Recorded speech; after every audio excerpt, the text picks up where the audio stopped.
आज की व्याख्या में आपको भारत शासन अधिनियम 1935 के द्वारा गवर्नर जनरल को जो अवशिष्ट शक्तियां प्रदान की गई थी उसकी व्याख्या मिलेगी। Hello guys, welcome to my channel history and polity. आज के हमारे प्रश्न का टॉपिक हिस्ट्री है। आइए आज का प्रश्न देखते हैं। भारतीय शासन अधिनियम 1935 के द्वारा स्थापित संघ में अवशिष्ट शक्तियां किसे दी गई थी? ऑप्शन ए है संघीय विधानमंडल को, ऑप्शन बी है गवर्नर जनरल को, ऑप्शन सी है प्रांतीय विधानमंडल को या ऑप्शन डी है प्रांतीय राज्यपालों को। इसका उत्तर ऑप्शन बी होगा गवर्नर जनरल को। आइए हम इसकी व्याख्या देखते हैं। भारतीय शासन अधिनियम 1935 द्वारा स्थापित संघ में अवशिष्ट शक्तियां गवर्नर जनरल को प्रदान की गई थीं। 1930 से 32 में लंदन में हुए 3 गोलमेज सम्मेलनों में संवैधानिक सुधारों से संबंधित संस्तुतियों के फलस्वरूप भारत शासन अधिनियम 1935 का निर्माण किया गया। इसके तहत भारत में सर्वप्रथम संघीय शासन प्रणाली की नींव रखी गई। केंद्र में द्वैत शासन की स्थापना अर्थात केंद्र तथा राज्य इकाइयों के मध्य शक्तियों का विभाजन किया गया।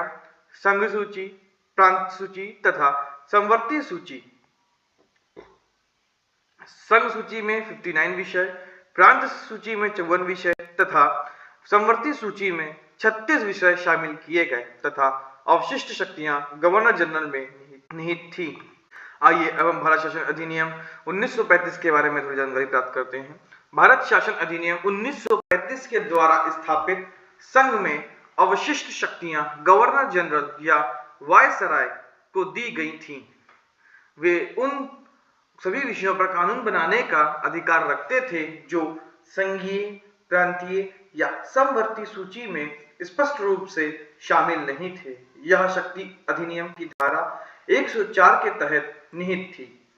मुख्य विवरण: निहित अधिकारी गवर्नर जनरल। शक्ति का अधिकार: अवशिष्ट मामले, विषय जो किसी सूची में उल्लेखित नहीं थे।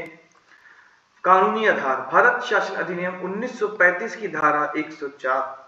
उद्देश्य: केंद्र और प्रांतों के बीच शक्तियों का विभाजन करने के बाद अनियोजित या नए विषयों पर कानून बनाने के लिए सर्वोच्च शक्ति सुनिश्चित करना।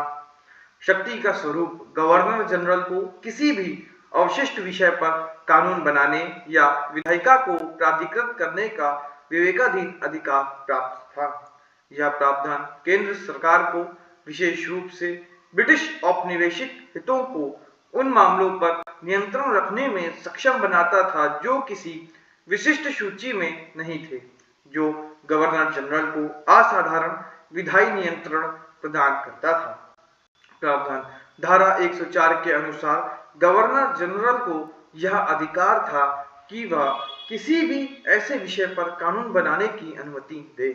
उद्देश्य: केंद्र सरकार को उन विषयों पर शक्ति प्रदान करना जो विशेष रूप से प्रांतीय सूचियों में नहीं थे।